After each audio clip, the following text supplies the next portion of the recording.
Genghis Khan এখানে কে রে? হচ্ছে মাউস। সেই হারে খেলু চলছে। আর মনে হয় সম্ভবত দিবা স্বপ্ন ভেঙে যাওয়াতে ক্যারটের একটু মেজাজ খারাপ।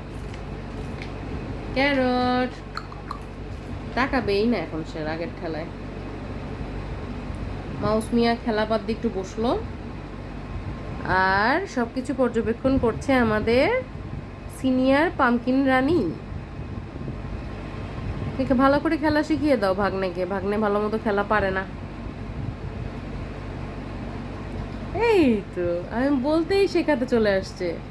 হ্যাঁ হ্যাঁ শেখাও শেখাও। আরে বাপ রে বাপ, খাম্মি ভালোই খেলে তাই না? এই তো চলে আসছে আবার ভাগ্নে।